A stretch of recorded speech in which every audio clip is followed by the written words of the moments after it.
Magandang gabi mga kabilabid. Tayo po'y gagawa ngayon ng ating special beloved chili garlic vegetable.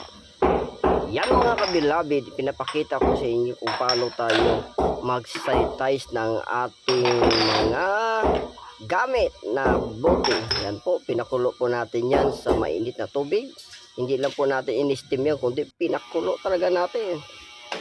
Hoy mga kabilabid, yan po, ginawa na po natin. Medyo nabaliktad yata video bilabid. Nauna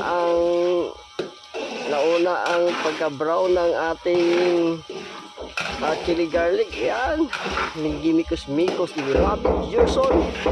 Mikos lang, dahan-dahan lang. So dahil tayo po yung nauna po yan sa video. Naku, paano ka mag-edit ito? Ito yung ating problema mga kabilabid. At totoo lang talaga, hindi ako marunong magsunod sa video, kaya video ngayon hirap talaga ako sa aking mga ginagawa. Yan mga kabilabid, yan po yung unang process po. Yung kanina pa tapos na yung mga kabilabid. So ito naman ay ang ating medyo kanina golden diba? Yan, nagpa-brown. Yan naman ay yellowish pa siya dahil tapos yung bawang nilagay natin dyan mga kabilabid. So yan po ang kabilabid. Medyo pasensyahan na po ninyo ang aking video na hindi talaga ako sanay na gumawa, mag-edit ng mga video dahil hindi naman po tayo nakapag-aral na tulad ninyo po na nakapagtapos ng pag-aaral.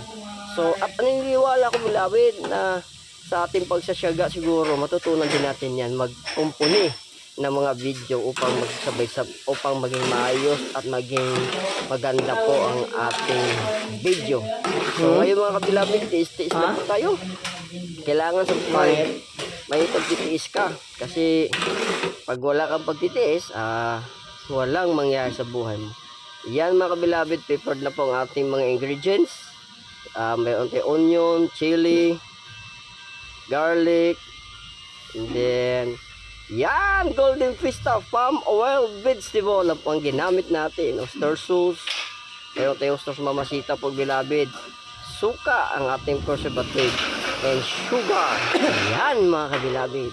At asin. So may asin din tayo mga kabilabid nilagay dyan para naman ay ang ating produkto ay ma-preserve, tumagal ng tumaghal. Yan. So mga kabilabid, abang-abangan nyo po ang ating produkto. Papasok na po to sa Shopee, sa TikTok. So hoping po suportahan nyo po ang aking small business. Yan ang mga kabilabid, ang finished product ng ating produkto. Bilabid Gerson, bilabid chili garlic vegetable ay gawa ni Gerson bilabid.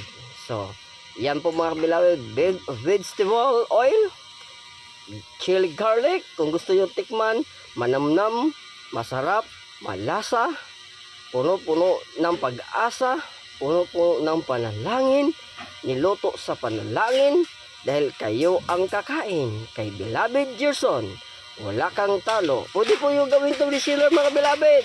Isabay nyo po sa sisig bilabid original.